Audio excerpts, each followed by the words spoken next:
Alrighty, everybody. Hello and welcome to the wolfSSL live webinar on everything you need to know about FIPS 140-2. Oh, sorry about that. With wolfSSL engineer Caleb Himes. My name is Kajal Subkoda, and I will be moderating this webinar. As a reminder, all attendees will be in listen-only mode. If you have any questions, please feel free to use the Q&A box or raise your hand to be unmuted if you'd like to ask the question live, as we will host a Q&A session following this presentation. This webinar is also recorded and available on our YouTube channel shortly after the presentation, and I invite everyone to follow us on Twitter at wolfSSL, as well as all of our other socials. And please feel free to email us at facts, that's FACTS, at wolfSSL.com if you have any additional questions. And now I'm going to give a brief company overview before we move to the technical presentation. wolfSSL was founded in 2004 by Todd Auska and Larry Stefanik when they realized there wasn't an open source, dual licensed embedded SSL library available. OpenSSL existed at the time, but there was a demand for an alternative that was easily portable, smaller, faster, available under a clear commercial license, was equipped with a clean and modern API, and offered commercial style developer support. wolfSSL was born into this market need with an OpenSSL compatibility layer.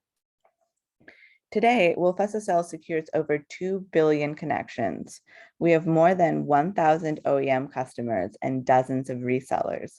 wolfSSL is made up of almost 50 dedicated employees in 2022, most of which are engineers.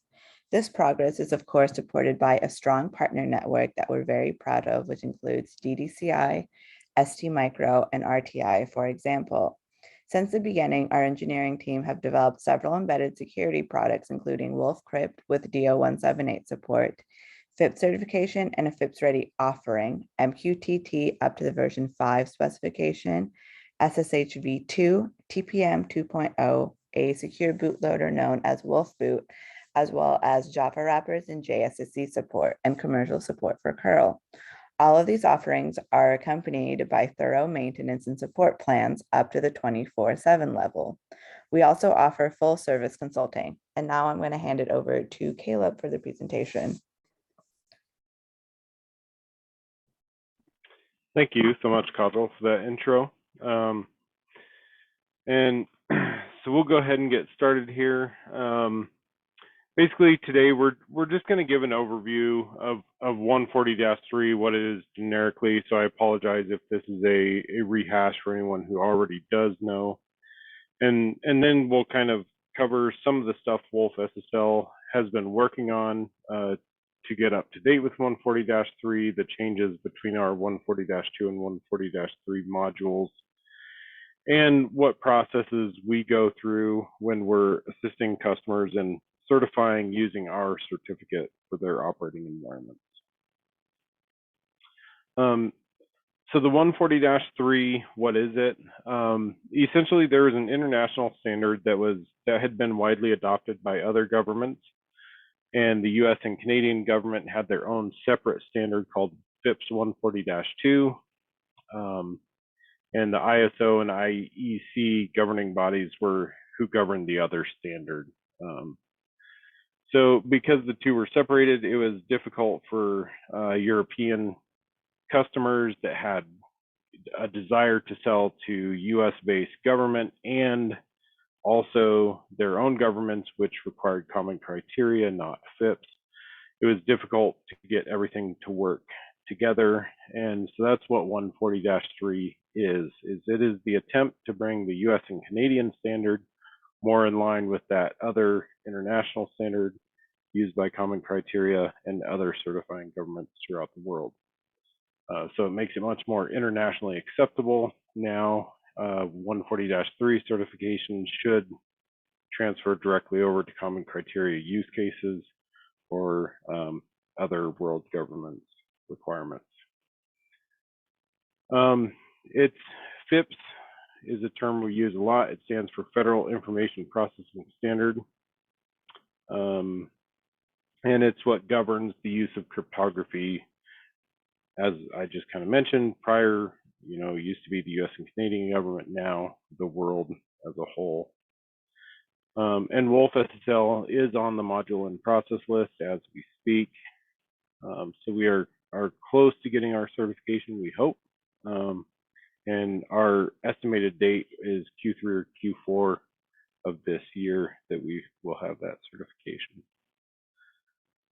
This is kind of a timeline here on the right of this slide of the milestones along the way to 140-3. So we were first able to begin testing and implementation in September of 2019, when a lot of the standards had been finalized. And we were doing internal testing, and then public testing became available in September of 2020, and we were already ready to go by that point. That was nice. And then September of 2021, last year, was the cutoff date for 140-2 submissions. So only 140-3 submissions were allowed going forward. And September 21st of 2026 will be the last day in history that any 140-2 module will ever be able to be used to land a active US or Canadian government contract. Beyond that date, you will need, or users looking to sell to government will need the 140-3 certification to close those contracts. The benefits of 140-3 are that obviously it's accepted by the federal agencies. If you get it sooner rather than later, we're already seeing indications from the industry. A lot of our customers are asking for options to upgrade their 140-2 to 140-3 as soon as it's available. And so what that's kind of telling us on the commercial side is that there's going to be high demand for 140-3 right out the gate, even though 140-2 doesn't fully expire until 2026. It seems like the federal agencies are already looking and going to be starting to demand the 140-3 certification as soon as it's available. As I kind of discussed in the beginning, another benefit of 140-3 is that it modernizes the standard, bringing it more in line with ISO and IEC international standards. It's easier to stay up to date with the latest wolfSSL release. The way we've designed our implementation, our module is completely standalone, and we can still continue to deliver critical security updates on the SSL and TLS portions of our library, and any cryptographic algorithm that resides outside the module boundary, and the module boundary stays intact and it's identical to the way it was when it was certified. That can never change, or you risk invalidating the cert. But we've handled all that on the back end, so you never have to worry about it on the front end. 140-3 has stricter requirements and standards, which gives really good assurances to your downstream customers. Most people are, like I said, already demanding or looking for 140-3, and we believe not only is that due to the federal agency demands, but partially because of these assurances that are delivered by 140-3 over 140-2. 140-3, we can now do hybrid modules, which means we can combine hardware and software more easily. The 140-2 standard was originally written for hardware only, and then as software crypto modules became more and more prevalent throughout the world, the CMVP recognized a need for software certifications, and they tried to adapt the hardware standard to apply to software. And that made for some kind of clunky places in the standard, to say the least. But 140-3 has accounted for a lot of that and made it much easier on the software and hardware combinations. Conditional algorithm self-testing is a new thing in 140-3. if any of you have previously worked with 140-2, you might be aware that there used to be a thing called power on self-tests, and they were forced every time the module power cycled or rebooted, it had to rerun these self-tests to ensure nothing had changed and that all the algorithms were still working. But it could lead to really slow boot times, especially on embedded or IoT edge devices.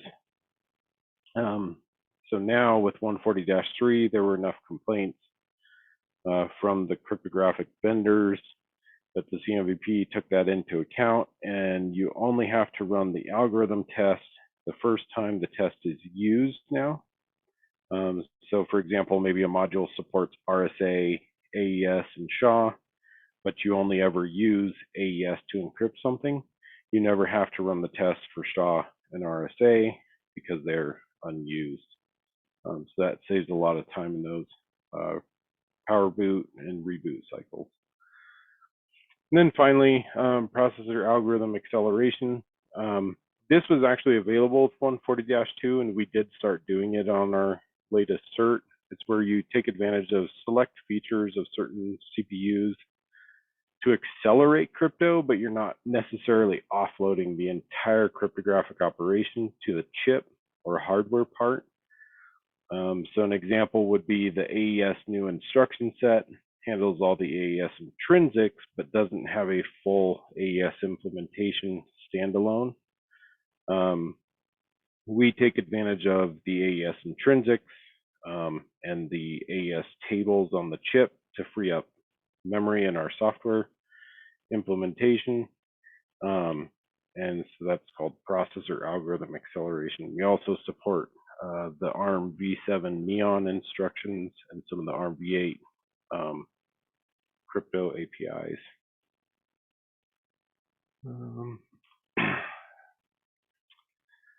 So NIST, a lot of people have heard the name, are aware of it, but aren't fully informed on what they actually do and what their role is in all of this. So NIST is the National Institute of Standards and Technology. They're in charge of implementing practical cybersecurity and privacy requirements for the government. And they enforce application of the standard and its best practices. And their goal, the goal of this body, is to facilitate U.S. adoption of strong cybersecurity capabilities, but they don't actually do the certifications themselves or the work themselves. They offload a lot of that work to the CMVP. And so the CMVP is the Cryptographic Module Validation Program that was established by NIST and the CSCC. And the CMVP, their job is to promote the use of validated cryptographic modules, enforce the security metrics, and they issue accreditations to what are called CST labs or NV lab accredited FIPS labs. And the CMVP is kind of the stopgap between certification and what we, the vendors, do. So the CMVP governs the labs. The labs do all the work with us, the vendors, and then the lab is the middleman that coordinates between us, the vendors of the crypto, and the CMVP body that governs the certifications. And so here's kind of the process we go through on our side. So we're number one, we're the module vendor. We write the cryptography, we get it ready for testing, we do some internal testing, and then when we're ready to actually certify, we contact a cryptographic module test lab who then writes a cryptographic module test report on our behalf and then does testing in coordination with us, and then they prepare all the results of the testing and they submit it to the CMVP for review. The CMVP reviews all the work that we've done, and they might provide comments back to the lab, then sends the comments back to us, the vendor. And there's kind of this go-between phase between bullets 1, 2, and 3 here. And then at the end of all that, once the CMVP is totally satisfied, all their comments have been addressed, and all the test results are checked in and approved, we get a module certificate issued to us, and that gets published on the NIST website.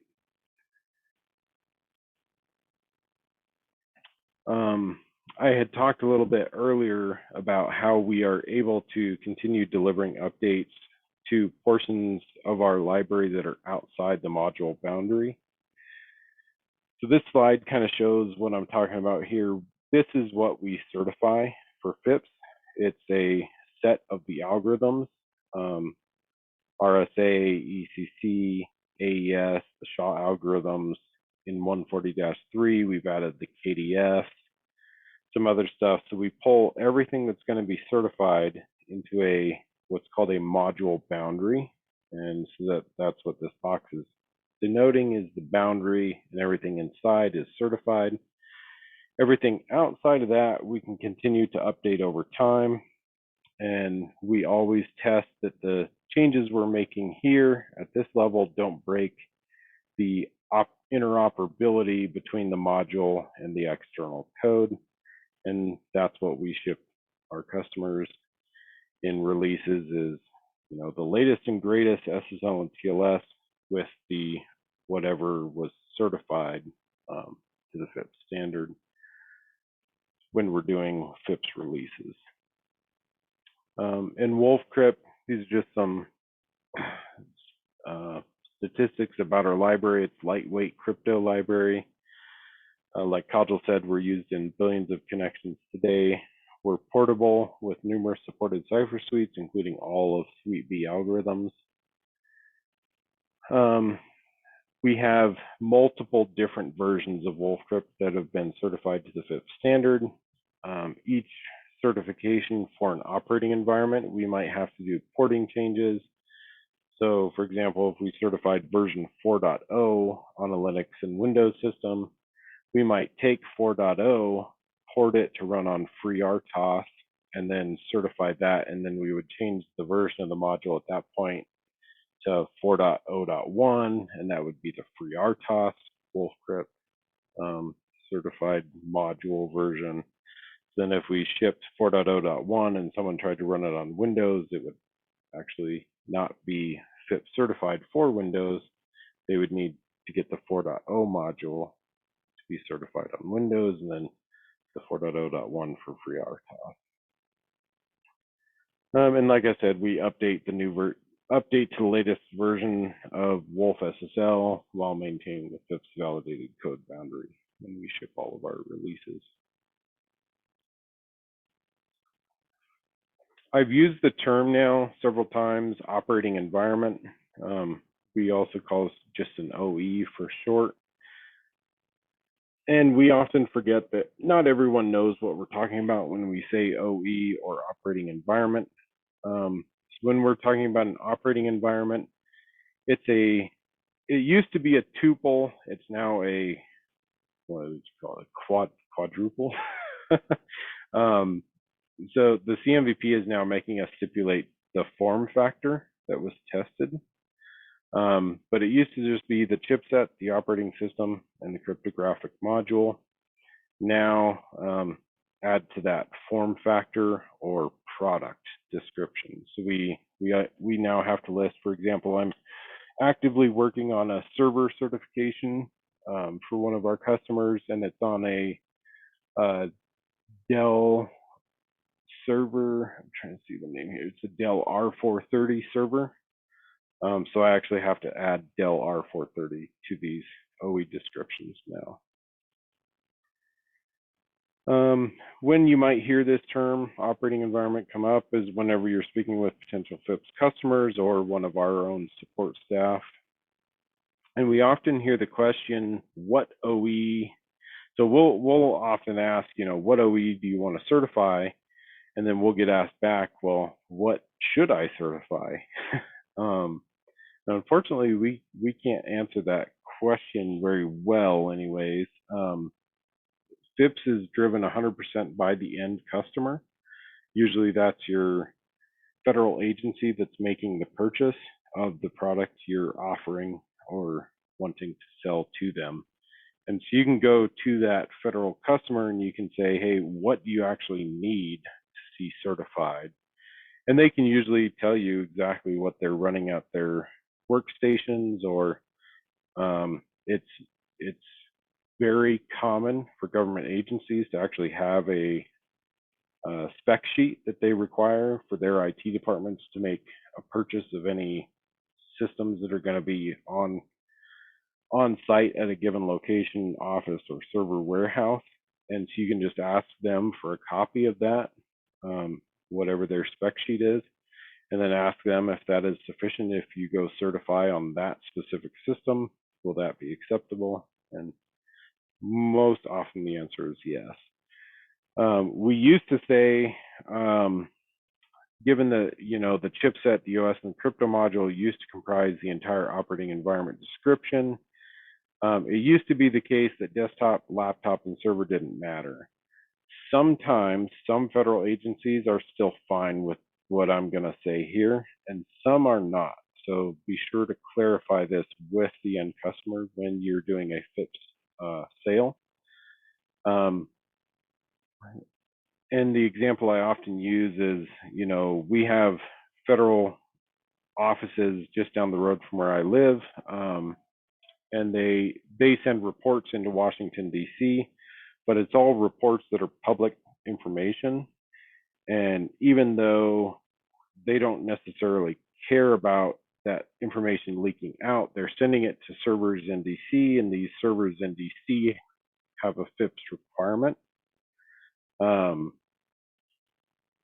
And so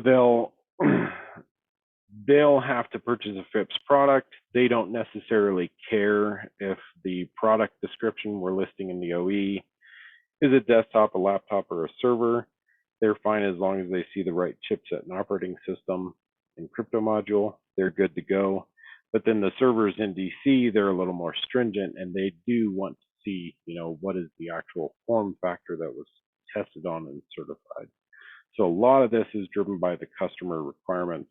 Just be aware of that, and we'll work with you accordingly to get the details right before we do any sort of certification work, because we want to make sure we deliver you a solution you're going to need at the end of the process.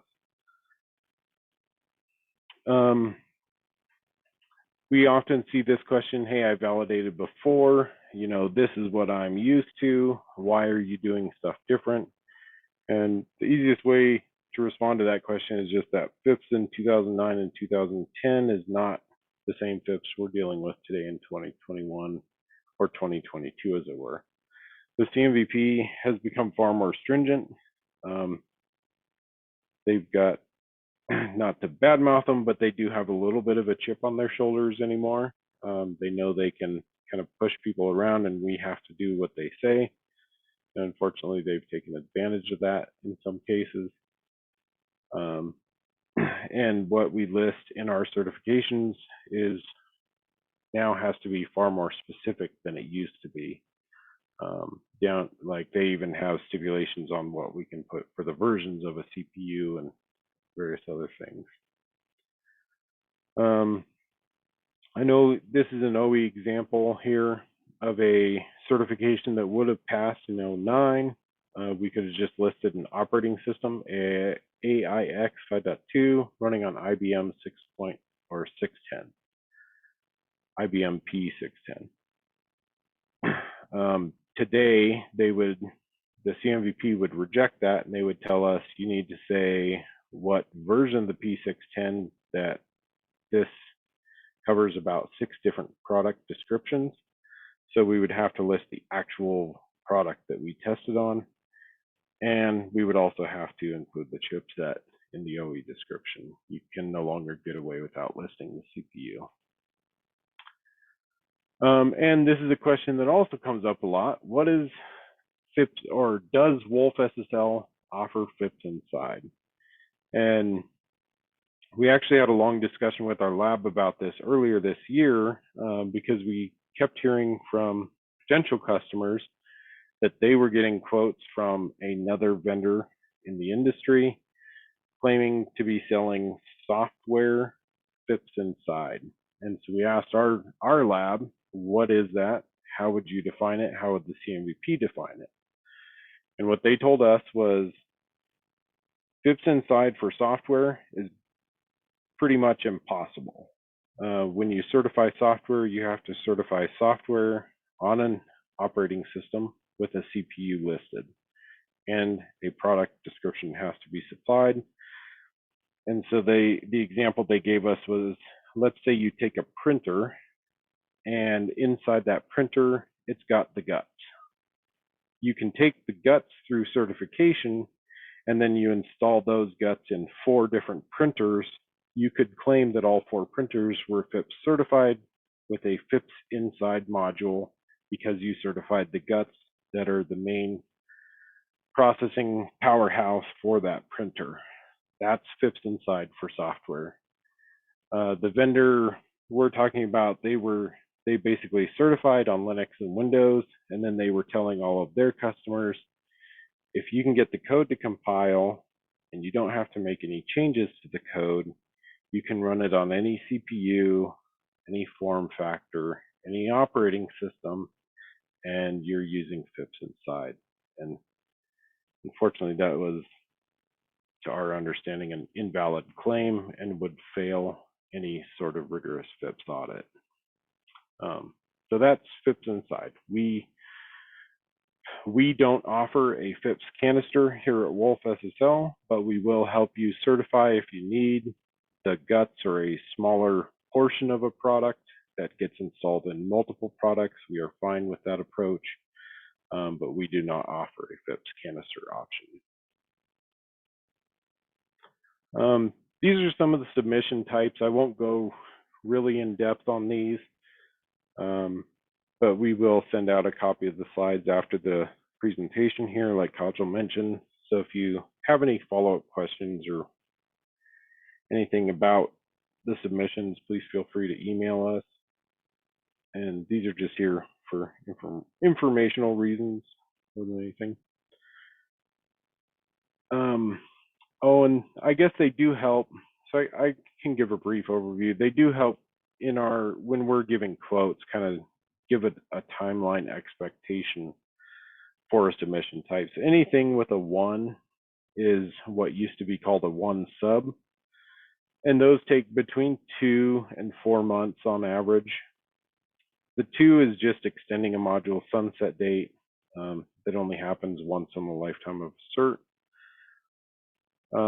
3s is equivalent to the old 3 sub, and those take anywhere between 6 and 9 months. 4 is not applicable to wolfCrypt, which is a software module. This is for hardware-only modules. And then 5 is what we do when we get a brand new cert, and that can take anywhere between 9 and 15 months to get a cert from scratch.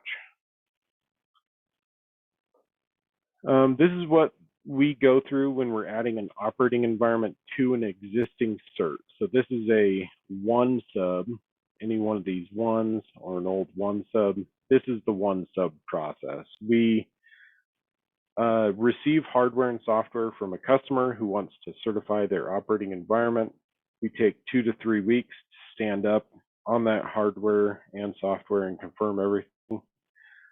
Request vectors from our lab and process first a demo set, then a production set, and ultimately get a set of what's called ACVP or CAVP algorithm certificates. ACVP is the testing process. So CAVP is the governing body and ACVP is the process. Once we've gotten those certs, that marks milestone 1 of the OE edition. Phase 2 then begins, which again takes about 2 to 3 weeks, and that's just filling out the paperwork with our lab, scheduling op testing and code review. That we used to have to fly down on site to our lab for the op testing, but they have started letting us do a lot of it remote. Just for the software modules, it didn't entirely always make sense to fly down on site. Most of the hardware vendors still have to go on site for the op testing portion. But if we were doing a hybrid module, for example, we'd have to fly down to our lab's location, bringing the hardware with us and complete op testing on site with them there. Once we've completed all op testing and code review, if we did any porting changes, that marks the end of milestone 2 when our lab submits to the CMVP. And then phase 3 is just the waiting period where we're waiting for the CMVP to review everything. If they have comments, they'll send them to our lab, who then forwards them to us. We respond with our lab to those comments. And then ultimately, once all the testing and all the comments are addressed and everything's approved, then the operating environment gets added to our certificate. This process used to take 3 to 6 weeks, but we actually had one in the middle of the pandemic that took 6 months. These have gotten a lot longer, these waiting times. And we're hoping that with 140-3 coming online and the CMVP starting to catch up on their backlog, we're hoping those times drop again in 2022.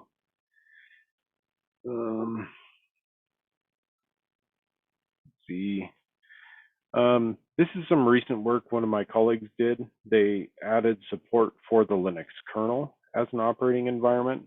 And it was a little tricky with the way the FIPS requirement to do the power on self-test and the integrity check works.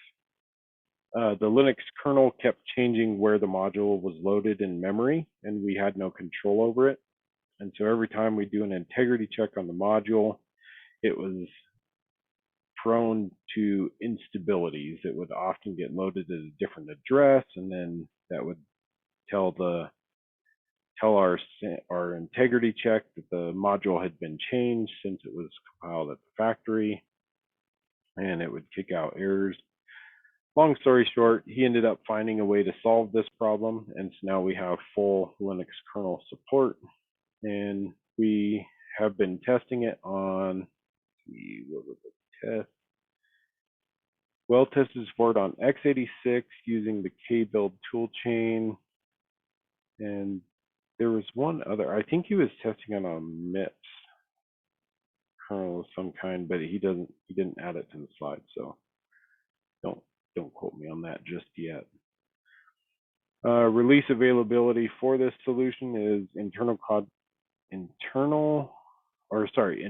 kernel module build was in the 4.6.0 release, and the official FIPS support was in the first 5.0 release. We're now on 5.3, I believe. So it's been available since 5.0. This is kind of just some generic information about what solutions can we offer that can benefit from being a consumer of the FIPS module, and also some of the third-party solutions that benefit from consuming our FIPS crypto. So obviously our main products are the SSL TLS library, the SSH product, MQTT, wolfBoot, our JNI and wrapper, which also includes a GSSE and JCE provider that can replace the bouncy castle providers, other language wrappers like Python, C#, etc. And then you can scan this list of open source solutions. And the largest third-party consumer that benefits from our crypto is the OpenSSL library. So the OpenSSL library is not part of wolfSSL at all, but from day one of wolfSSL, we've always had a desire to be able to replace OpenSSL wherever it was being used. And to that end, we have a compatibility layer that maps OpenSSL APIs directly to Wolf APIs, but to use it requires the user to recompile all their applications that once linked against OpenSSL and relink them against our library.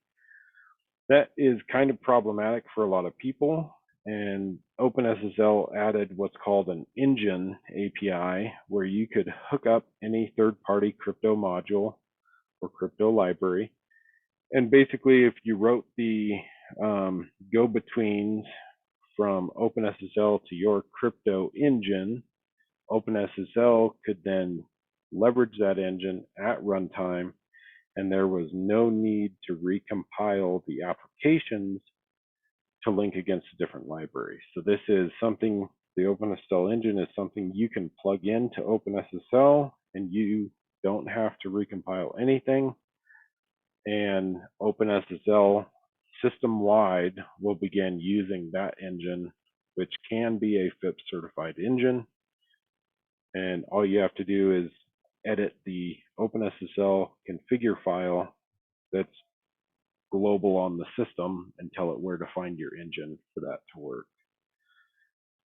So it's kind of an overview. If you have any questions about that after the show, please be sure to email us or ask in the questions section. And then last of all, so here's where we are today with our 140-3 submission. We were one of the first in the world to be on the FIPS implementation under test list. Unfortunately, there were a couple of other vendors that beat us onto the MIP list. We had some stuff come up with one of the new certification requirements. It was a requirement around the private keys. So we had to come up with a solution to prevent accidental loads. But we got that all done. It's now been submitted, and we are pending review right now on the module and process list. So far in 2021 and 2022, our FIPS lab has been telling us that the CMVP appears to be suffering from staffing shortages, a backlog of submissions, and new hires who are inexperienced. That's what we believe have been causing a lot of the delays we've been seeing. But like I said, we hope to see in the latter half of 2022 here, we hope that that starts to fade as those new hires gain more experience and they begin to clear that backlog of submissions. We still do expect to be one of the first commercial FIPS 140-3 cryptographic libraries with a certificate, but we in the industry as a whole obviously are subject to the CMVP timelines and can't do much about it. Other notes, we do have an in-house test rig. We've gotten several inquiries about, hey, can I run the FIPS test myself? And we have discussed licensing that test rig out to some of our customers. So far, nobody's taken the bait. It is a little expensive. It took us over a year to develop. It is something that's an option. Interested, just ask about it. And the engineers involved in writing that test harness are still active and working here at wolfSSL, and will be providing any support around that test rig if you decide you want to try it out. So that's it. That's all I have. Thank you so much for your time today. We really appreciate you joining our presentation. And now I'll turn it over to Kajal if we have any questions. Of course. As a reminder to everyone, please feel free to use the Q&A box or raise your hand if you'd like to ask the question live, as this is, the Q&A session. If you would like to receive a copy of the slide deck, please email us at FACTS, that's FACTS @wolfSSL.com, and we'll be happy to send that over to you. I'm just going to wait a little bit here to let people ask their questions.